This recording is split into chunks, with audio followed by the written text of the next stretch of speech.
Hello guys, कैसे हो आप। और आज हम आपके लिए लेके आए हैं modern periodic low and the present form of the periodic table. तो बच्चों, ये आपके लेक्चर चल रहे हैं जिसका कि ये पार्ट सेकंड है और हम आपका क्लास 11 केमिस्ट्री का चैप्टर 3 करा रहे हैं आपको, जो कि है क्लासिकल, जो कि पीरियोडिक टेबल है और पीरियोडिक लो वगैरह है। तो उसको हम कंप्लीट करा रहे हैं। तो इसका ये पार्ट 2 है बच्चों, और ध्यान से इस पार्ट को देखना। और इंट्रोडक्टरी पार्ट हमने अपलोड करा चुके हैं। यदि आपने वो नहीं देखा तो आप जाइए, आपको डिस्क्रिप्शन में लिंक मिलेगी, आप उसको पहले देख लीजिए। देखिए यहाँ पे मॉडर्न पीरियोडिक लो आपसे क्या बोलता है और एक प्रेजेंट फॉर्म जो पीरियोडिक टेबल की वो किस तरह से दिखती है, ये सब कुछ हम जानेंगे। इसमें हम जानेंगे आपका ग्रुप क्या होते हैं, पीरियड्स क्या होते हैं, और किस तरह से एक एलिमेंट आपका ग्रुप और पीरियड में जमा है मॉडर्न पीरियोडिक टेबल में, ये सब कुछ हम जानेंगे। तो चलिए शुरुआत करते हैं इस लेक्चर की।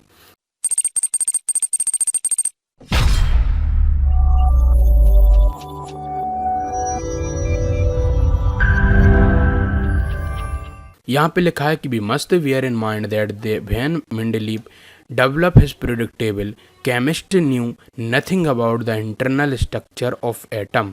बच्चों, ये मोस्ट इम्पोर्टेंट पॉइंट है आपका पूरा चैप्टर का, क्योंकि ये सबसे ज़्यादा पूछा जाता है। क्या है कि जब ये आपका मेंडलीव टेबल जब टेबल अपनी तैयार कर रहे थे तो उस समय बच्चों जो केमिस्ट थे उस समय के, वो कुछ भी नहीं जानते थे कि एटम के अंदर जो स्ट्रक्चर प्रोटॉन न्यूट्रॉन वगैरह किस तरह से होता और क्या क्या उसके अंदर होता, कुछ भी नहीं जानते थे। सिर्फ उसकी प्रॉपर्टीज़ वगैरह को देख के, उसकी रिएक्शन को देख के, ये सिर्फ उसकी जो है ओवरऑल उसकी ऊपर की जो फिजिकल चीज़ें थी या जो भी केमिकल प्रॉपर्टीज़ थी उनके आधार पर उसको अरेंज कर रहे थे। उसको इंटरनली कुछ भी इनको नहीं पता था। अब देखिए क्या हुआ कि इन द बिगिनिंग जो है क्या है, however the beginning of the 20th century witnessed profound developments in the theories about subatomic particles. और बच्चों, हमने पूर्व के लेक्चर थे, आप पूर्व का चैप्टर था उसमें हमने बता चुके हैं सब एटॉमिक पार्टिकल्स वगैरह, प्रोटॉन न्यूट्रॉन इलेक्ट्रॉन, ये आपके 20वीं सदी से ही जो डेवलपमेंट इसमें शुरू हो गया। और 1913 द इंग्लिश फिजिसिस्ट थे आपके एक Henry Moseley observe regularity in the characteristic X-ray spectra of element, जो कि क्या किया इन्होंने, देखो हेनरी मोसले उस समय एक फिजिसिस्ट थे, उन्होंने एक ऑब्जर्वेशन की और उन्होंने ये देखा, उन्होंने क्या किया, एक प्लॉट किया क्या, अंडर रूट में वी जो कि फ्रिक्वेंसी है, वेयर ये क्या है, फ्रिक्वेंसी ऑफ एक्सरे इमिटेट कर रही है, तो अगेंस्ट क्या है कि atomic number Z gave a straight line and note the plot of जो क्या डेल्टा, माफ कीजिएगा, जो कि अंडर रूट भी है वर्सेट एटॉमिक मास। तो इन्होंने क्या किया, देखिए ही जो है क्या किया, thereby shows that atomic number, जो एटॉमिक नंबर है आपका, इन्होंने जो एक्सपेरिमेंट किया और उसमें इन्होंने ये निकाला कि जो एटॉमिक नंबर है वो मोर फंडामेंटल प्रॉपर्टीज है एक एलिमेंट की देन इट्स एटॉमिक मास। तो जो हम एटॉमिक मास को लेकर चलते आ रहे थे, जो आपके मेंडलीव वगैरह थे एटॉमिक मास को लेकर चलते आ रहे थे, और एटॉमिक मास के तहत पे वो जो अपना स्ट्रक्चर और जो भी प्रॉपर्टीज़ वगैरह बता के जो है क्या कर रहे थे, ग्रुप्स वगैरह बना रहे थे, एलिमेंट को क्लासीफाई कर रहे थे। तो हेनरी मोसले ने एक्सपेरिमेंट करके प्रूव किया कि भैया एटॉमिक मास को अपना लेके यदि एलिमेंट के जो भी एटॉमिक नंबर है उसको लोगे तो अब आसानी से जो है उसका प्लॉट्स वगैरह कर सकते हो। अब इन्होंने ये क्या किया कि एक जो है अपनी प्रोडक्ट टेबल ही बनाई और एक प्रोडक्ट लो दिया, और वो क्या था वो जरा देखिए कि मेंडलीव से जो प्रोडक्ट लो था वॉज दियर फोर अकॉर्डिंगली जो कि मॉडिफाई हुआ, और this is known as the modern product law.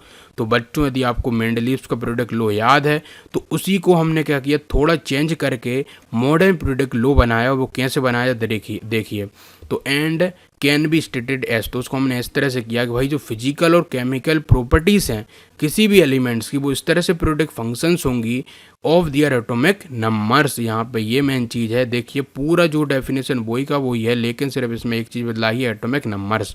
तो उसमें एटॉमिक मास था, इसमें एटॉमिक नंबर हो जाता है। मतलब इसका ये है कि हम बढ़ते क्रम में एटॉमिक नंबर में जो है क्या करते हैं, एलिमेंट्स को क्लासीफाई करते हैं या फिर उसको जमाते हैं। आगे जाओ तो जो प्रोडक्ट लो रिवील्ड इम्पोर्टेंट जो कि क्या था, एनालॉगी अमोंग दी 94 नेचुरली एक्वायरिंग एलिमेंट्स। उस समय 94 ही थे जो कि क्या एलिमेंट जो कि क्या थे आपके, neptunium and plutonium like actinium and जो है क्या protonium are also found in pitchblende and ore of uranium. ये जो एलिमेंट्स है आपको मैंने अभी अभी नाम लिए वो सब ये क्या थे, कोर में पाए जाते हैं यूरेनियम की। और इट इज स्टिमुलेटेड जो क्या का न्यू रेन्यूड जो है interest in the organic chemistry and has carried into the present with the creation of artificially produce short lived element. और इसी को देखते हुए इन्होंने क्या किया बच्चों, अब जो है एक शॉर्ट लिव्ड मतलब कि क्या किए इन्होंने एलिमेंट्स बनाने शुरू किए। और you may recall that atomic number is equal to the nuclear charge, जो कि क्या था आपका नंबर ऑफ प्रोटॉन्स के बराबर होता है। किसी का भी यदि आपको एटॉमिक नंबर जानना है तो उसके प्रोटॉन को जानिए, उसकी प्रोटॉन की संख्या कितनी है, आपको पता चल जाएगा उसका एटॉमिक नंबर कितना है। इतना आप समझे। इन्होंने कहा और the number of electron in neutral state, और यदि आपको ये जानना है कि उसका जो है प्रोटॉन कितने होंगे तो आप उसके इलेक्ट्रॉन को देखिए, जितने इलेक्ट्रॉन की संख्या उतने प्रोटॉन की संख्या, और जितनी प्रोटॉन की संख्या उतना ही उसका एटॉमिक नंबर, ये इन्होंने बोला। और it is then easy to visualise, और ये जो है हमारे लिए आसान हो गया विजुअलाइज करना, the significance of quantum numbers and electronic configuration in periodicity of element. और इससे हमारे लिए क्या हो गया, आसान होगा क्वांटम नंबर से जानना और इलेक्ट्रॉनिक कॉन्फिगरेशन जो है ना पीरियोडिसिटी ऑफ एलिमेंट की। अब आपको क्वांटम नंबर तो पता ही होंगे क्या होते हैं, जो कि हम सेल बोलते हैं उसको क्वांटम नंबर्स कहते हैं हम। आपके जो भी सेल्स वगैरह शेप वगैरह जो भी आपके होते थे उनको क्वांटम नंबर कहते थे, है ना। आपने पढ़ा भी होगा, जैसे कि आपका क्या होता था एन एल एम एल, ये सब कुछ ये अभी तो मैंने पढ़ाया बच्चों। यदि आपने नहीं देखा तो बिल्कुल जाइए, डिस्क्रिप्शन सबकी नहीं मिलेगी आपको। चैप्टर आपका जो सेकंड है उसमें मैंने पूरा डिटेल में बताया क्वांटम नंबर वगैरह क्या होते हैं।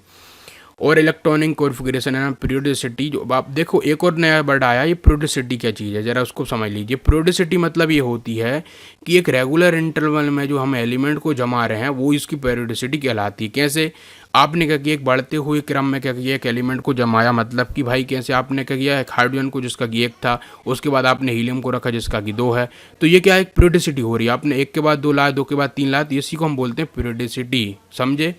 अब देखिए इन्होंने क्या लिखा कि in fact it is now recognised that the product law is essentially the consequence of the product variation in the electronic configuration. इन्होंने बोला ये फैक्ट है, ये नाउ एक रिकॉग्नाइज भी हो चुका है, जो प्रोडक्ट लॉ है वो एक एसेंशियली कंसिक्वेंस है, मतलब कि एक फलस्वरूप है किसका, एक प्रोडक्ट वेरिएशन का, जब आपके इलेक्ट्रॉनिक कॉन्फ़िगरेशन आपके कम ज़्यादा होते हैं। यही तो बात होती है सीधी। देखो किसी का इलेक्ट्रॉनिक कॉन्फ़िगरेशन कम है या ज़्यादा है तो आपका क्या होगा, उसका एटॉमिक नंबर भी कम ज़्यादा होगा, जिससे कि वो आगे पीछे रखा है। ये सारी चीज़ें घूम फिर के हमको क्या देती हैं, अरेंजमेंट देती हैं। और which indeed determine the physical and chemical properties of element and their compounds. यहाँ तक आपको बिल्कुल समझ आया गया होगा मैंने आपसे क्या क्या बोला, और अब समझ आ गया हो तो बिल्कुल लाइक कर देना।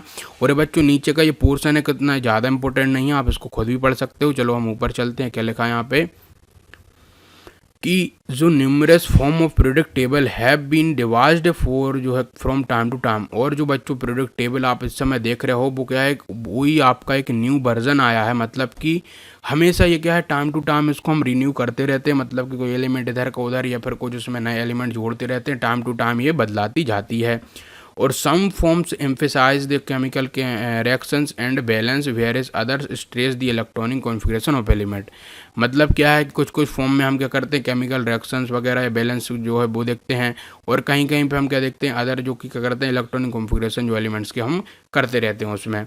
और जो मॉडर्न वर्जन है इसका द सो कॉल्ड जो है लॉन्ग फॉर्म इसको कहा जाता है ऑफ द प्रोडक्ट टेबल, ये मतलब कि लंबे समय से यही चलता आ रहा है जो आप अभी देख रहे हो प्रेजेंट टाइम पे, वो ही क्या है उसका एक लॉन्ग फॉर्म है। ये जो वर्जन आया मॉडर्न जो भी प्रोडक्ट टेबल का वो ही लॉन्ग फॉर्म है प्रोडक्ट टेबल का ऑफ द एलिमेंट, जो कि फिगर 3.2 में आपको बताया गया है। चलो पहले आप फिगर 3.2 देख लो, आपको समझ आ जाएगा हम कौन से प्रोडक्ट टेबल की बात कर रहे हैं। ये वाला आपको प्रोडक्ट टेबल है, मैं थोड़ा जूम आउट कर देता हूँ जिससे कि आपको समझ आएगा। ये वाला जो प्रोडक्ट टेबल है आपका वो इस समय प्रेजेंट में हम यूज़ करते आ रहे हैं। अब ये हमको पूरा तो पूरा मतलब कि हम ये तो नहीं कह सकते ये पूरा सही है, लेकिन क्या है कि इस समय जो है बहुत एडाप्टली चलता आ रहा है, क्योंकि हमको थोड़ा सही सही मतलब कि यदि हम ज़्यादातर कहें तो 90% ये पूरे एक्यूरेट वगैरह हमको दे देता है, लेकिन इसमें भी कुछ कुछ जो है लिमिटेशंस भी हैं बच्चों, और वो भी हम देखेंगे कैसे क्या लिमिटेशंस होती हैं किसी भी जो है प्रोडक्ट टेबल में, वो भी हम आगे देखेंगे। चलिए अब आगे बढ़ते हैं हम। तो अब यहाँ पे लिखा है क्या, थोड़ा जूम में फिर से थोड़ा इन कर देता हूँ जिससे कि आपको थोड़ा बड़ा दिखेगा। तो यहाँ पे ये लिखा है बच्चों कि क्या जो प्रीडिक्ट टेबल है is the most convenient and widely use, जो इस समय का जो वर्जन है वो आपका ज़्यादातर यही आपका यूज़ होता आ रहा है। और जो हॉरिजॉन्टल्स रोज विच मेंडलीव्स कॉल्ड सीरीज, जिसको मेंडलीव ने सीरीज कहा था, आर कॉल्ड अ पीरियड्स, जिसको हम पीरियड्स कहेंगे। अब जरा देखिए पीरियड्स क्या होते हैं और ग्रुप क्या होते हैं, पहले आप वो समझ लीजिए पीरियोडिक टेबल के तहत।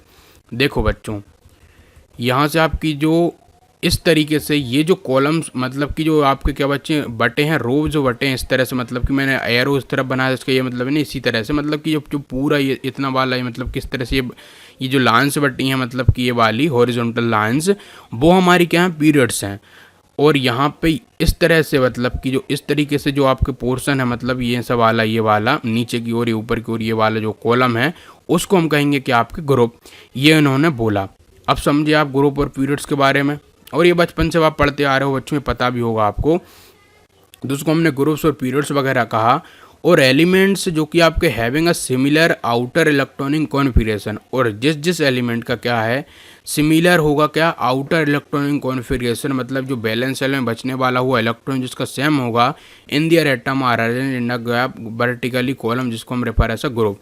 मतलब इसका क्या है, फैमिली भी जिसको बोलते हैं, इसका ये मतलब है बच्चों कि जिस जिसका क्या होगा कि आउटर मोस्ट जो इलेक्ट्रॉन, यदि किसी का 3 है तो उसको हम थर्ड वाले ग्रुप में रखेंगे, किसी का 4 है तो उसको फोर्थ ग्रुप में रखेंगे, किसी का 5 है तो उसको फिफ्थ ग्रुप में रखेंगे। इसका ये मतलब होता है। और ये बच्चों कई कई टीचर्स नहीं बताते हैं सही से स्टूडेंटों को, इसलिए वो कन्फ्यूजन में आ जाते हैं। पहले आप देखिए उसको मैं क्या बोलना चाह रहा हूँ यहाँ पे, फिर आपको अच्छे समझ आएगा। ये देखिए मैं यहाँ पे ये बोलना चाह रहा हूँ आपसे मेरे बच्चों कि जो आप ये देखते हो कि जैसे आप सोचते हो यार कि इस कॉलम का मतलब क्या, फर्स्ट वाले कॉलम का मतलब क्या है, इसका ये मतलब होता है बच्चों कि यदि फर्स्ट कॉलम में लिथियम है या हाइड्रोजन भी होता है, तो लिथियम है, सोडियम है, ये सब है, तो उसका ये मतलब होगा कि हमेशा कोई भी एलिमेंट यदि आपको फर्स्ट कॉलम में मिलता है या फर्स्ट ग्रुप में मिलता है, तो उसमें हमेशा वैलेंस जो इलेक्ट्रॉन पाया जाएगा वो एक ही पाया जाएगा। यदि किसी हम सेकंड ग्रुप की बात करते हैं तो उसमें कोई भी एलिमेंट होगा तो उसके बैलेंस, जो बैलेंस आप जानते हो ना क्या होता है, जो आपका एक इलेक्ट्रॉनिक कॉन्फ़िगरेशन में जो आपका आउटर मोस्ट सेल में जो इलेक्ट्रॉन बचता है आपका, कुछ यदि 1 बच जाए, 2 बच जाए, जितने भी आपके आउटर मोस्ट सेल में इलेक्ट्रॉन बचते हैं, बैलेंस सेल, माफ़ कीजिएगा, हाँ, जो बैलेंस सेल में आपका जो इलेक्ट्रॉन बचता है उसको हम क्या बोलते हैं, आपका बैलेंस इलेक्ट्रॉन बोलते हैं। यदि सेकंड वाले ग्रुप में क्या है आपके, जैसे बेरिलियम है, मैग्नीशियम है, तो हमेशा ही इनमें क्या होगा, आपके 2 इलेक्ट्रॉन पाए जाएंगे। यदि मैं बात करूं थर्ड वाले में, तो हमेशा इसमें 3 इलेक्ट्रॉन पाए जाएंगे। फोर्थ ग्रुप में आपको 4 इलेक्ट्रॉन पाए जाएंगे आपके लास्ट के आउटर मोस्ट सेल में। फिफ्थ वाले में 5 पाए जाएंगे। इस तरह से आपके बढ़ते जाते हैं। अब यहाँ पे क्या होता है, यहाँ से आपके 8 तक तो सीमित है, लेकिन 9 के बाद क्या होगा, 9 के बाद ये होता है कि 9 वाले में आपके कितने बन पा जाते हैं। अब बन कैसा कम होगा, मतलब एक इसमें कम होगा उससे, या और मतलब किस तरीके से होते जाता है आपका, वो हम आगे की जो भी ट्रेंड्स हैं वो हम आगे देखेंगे। अभी तो आपको इतना जानना है ग्रुप हमको क्या बताते हैं। अब जरा पीरियड देख लीजिए क्या बताता है। पीरियड हमको ये बताता है किसी भी एलिमेंट में कितनी सेल्स हैं। पीरियड हमको क्या बताता है, किसी भी एलिमेंट में कितनी सेल है। जैसे कि अब लिथियम है तो लिथियम हमेशा ही 2 सेल बनाएगा, एक तो ये वाली जिसमें कि 2 इलेक्ट्रॉन्स होंगे ही होंगे, और एक और होगी जिसके पास क्या होगा, उसके पास इस तरह से कुछ 1 इलेक्ट्रॉन उसके पास यहाँ पे होगा। तो क्या है, लिथियम के पास क्या होती है, 2 सेल्स होती है, एक ये वाली मतलब कि ये फर्स्ट सेल हो गई, के बोलते हैं जिसको, और एक एल आपकी ये वाली हो गई। तो आपकी के और एल सेल इसके पास होती है हमेशा। ये सेकंड ग्रुप में बात कर रहा हूँ बच्चों में, ये जो ग्रुप है आपका कुछ इस तरीके से, जिसमें लिथियम है, बेरिलियम है, सेकंड भी लिखा है यहाँ पे, तो lithium, beryllium, boron, carbon, nitrogen, oxygen, fluorine, neon, ये सेकंड पीरियड में हमेशा ही एलिमेंट के पास 2 सेल्स पाई जाएंगी जो कि क्या होंगी, के और एल होंगी। वहीं पे मैं थर्ड की बात करूँ तो 3 सेल पाई जाएंगी, फोर्थ में आपकी 4 सेल पाई जाएंगी, फिफ्थ में 5 सेल पाई जाएंगी, सिक्स्थ में 6 सेल पाई जाएंगी, और 7 में 7 सेल पाई जाएंगी। और सेल मतलब कि जिसमें इलेक्ट्रॉन वगैरह होता है, वो वाली चीज़ में बात कर रहा हूँ। यहाँ से इतना आप जो समझ गया, बिल्कुल लाइक कर दो वीडियो को। नहीं समझ आया तो कमेंट कर दो जल्दी से, क्या समझ नहीं आया। चलो आगे चलते, मैं आपको बता रहा था कि आपका जो पीरियोडिक टेबल था उसको। तो यहाँ पे आप देखिए कि यहाँ से मैं थोड़ा उसको फिर से जूम जो है कर लेता हूँ, है ना, जिससे आपको अच्छा दिखने लगेगा। तो अब यहाँ से मैंने आपको बता दिया ग्रुप क्या बताते हैं। किसी भी जो है, किसी भी मतलब ग्रुप है तो ग्रुप में वो जो एलिमेंट है उसमें कितने इलेक्ट्रॉन है उसका आउटर मोस्ट सेल में, वो बताता है। और according to the recommendation of the International Union of a Pure and Apply Chemistry, जिसको हम IUPAC बोलते हैं, इसका फुल फॉर्म है ये, तो जो क्या है इन्होंने बोला है कि the group are numbered from जो है 1 to 18 होंगे, रिप्लेसिंग दी ओल्डर नोटेशन जो कि हम क्या करते थे आपका ऑफ ग्रुप, जो कि फर्स्ट ए, सेवेंथ का जो है ए, ये सब कुछ हम हटा के क्या करेंगे उसको 1 से लेके 18 तक बोलेंगे, सॉरी गाइस, है ना। तो उसको हम क्या करेंगे 1 से लेके 18 बोलेंगे और इसको फर्स्ट ए ये सब हम नाम नहीं देंगे रोमन गिनती के। अब देखिए इन्होंने क्या बोला कि देयर आर ऑल टुगेदर जो कि 7 पीरियड्स होते हैं और the period number correspond to the highest principal quantum number n की वैल्यू बताते हैं। मैंने जैसे आपसे बोला अभी कि एन मतलब कितने सेल हैं उसमें, तो जितना पीरियड होगा मतलब सेकंड है तो 2 सेल, थर्ड है तो 3 सेल, ये बिल्कुल समझ आनी चाहिए ये बात बच्चों। मैं बहुत इंपॉर्टेंट बात बता रहा हूँ और ये आपको जनरल जो ट्रेंड बताऊँगा इसके, तो ये आपको बहुत मजा आ जाएगा इसको समझने में। Of the element in the periods आपकी होगी, जैसे आपने एग्जांपल लिया कि जो फर्स्ट पीरियड थे कंटेन क्या है 2 एलिमेंट थे, उसमें कौन से थे हाइड्रोजन और हीलियम। तो जो substitute period consist of the जो कि 8, 8, 18, 18 एंड 32 एलिमेंट्स होंगे रिस्पेक्टिवली आपके। और जो 7th period is incomplete and like the 6th period would have a theoretical maximum on basis of the quantum number. और आपकी जो उन्होंने बोला कि जो 7th पीरियड होती है वो इनकम्प्लीट है एंड लाइक जो 6th period would have a theoretical maximum on the basis of the quantum number के हिसाब से इसको किया गया ऑफ 32 एलिमेंट्स। और in this form of periodic table, और इस फॉर्म जो पीरियोडिक टेबल में 14 जो एलिमेंट्स हैं of the both 6th and the जो कि आपके 7 जो पीरियड्स हैं उसको हमने लेंथेनाइड्स और एक्टिनॉइड्स कह के बुलाया है आज प्लेस इन सेपरेट जो कि पैनल्स एट द बॉटम। अब मैं आपको बताता हूँ लेक्टिनाइड और एंटीनाइड कहाँ पे हैं। ये देखिए आप नीचे की ओर, आपको ये नीचे की ओर देखने को मिलेगा। ये इधर देखिए, थोड़ा जूम आउट करना होगा मुझको, ये नीचे की ओर आपको देखने को मिलेगा। तो ये जो आया पोर्शन यहाँ से उठ के आया, ये आपका 58 जो आया है, और ये वाला जो पोर्शन है आपका ये यहाँ से आया है। तो इसलिए हम क्या कहते हैं इनको एक्टिनाइड और लेंथेनाइड कहते हैं। ऊपर वाला जो है आपका लेंथेनाइड होता है और नीचे वाला एक्टिनाइड होता है। ये देखिए यहाँ पे, तो ये होता है लेंथेनॉइड और ये होता है एक्टिनॉइड। तो ये आपके आए हैं और इसको हमने इसलिए यहाँ पे रखा बच्चों की, इसमें हम रखते तो ये बनते नहीं, और इसलिए हमने इसको नीचे रख दिया। और इसका एक और भी कारण है, क्योंकि आपके इस वाले में जो है आपके 6th क्या होते हैं इसके पास हमेशा ही सेल्स पाए जाते हैं, इसलिए हमने इसको इसमें ही रखा है। और 7th वाला जो आपका एक्टिनॉइड्स है जिसमें आपके क्या होते हैं 7 पीरियड्स, मतलब कि यदि हम बोलें कि ये जो है 7 सेल्स में पाए जाते हैं, इसलिए हमने इसको 7 वाले में रखा है, इसलिए हम इसको कहीं नीचे नहीं रख रहे हैं। अब समझे बच्चों। अब यदि अब भविष्य में कभी भी आएंगे तो उसको हम इसी तरह से आगे संख्या बढ़ाते चले जाएंगे। ये सब बातें हैं और ये आपको जाननी थी। तो अब इस लेक्चर को बच्चों मैं यहीं तक रखूंगा और आगे बताऊंगा आपको मैं nomenclature of element with atomic number जिसका कि क्या हो 100 से ज़्यादा हो। मतलब इसका क्या है, किसी का भी एलिमेंट का यदि आप खोजते हो भविष्य में तो उसका यदि आपको क्या होता है 100 से ज़्यादा उसका क्या मिलता है, आपको एटॉमिक नंबर मिलता है, तो आप उसको किस तरह से नाम दे सकते हो IUPAC का जो यूज़ करके, वो हम जानेंगे। वो आपका अगले लेक्चर का पार्ट है। तो इस लेक्चर में इतना ही रखते हैं बच्चों। यदि पूरा देख लिया आपने तो फिर से आपको ऑल द वेरी बेस्ट और थैंक यू। तो फिर मिलेंगे किसी नेक्स्ट लेक्चर में। All the very best.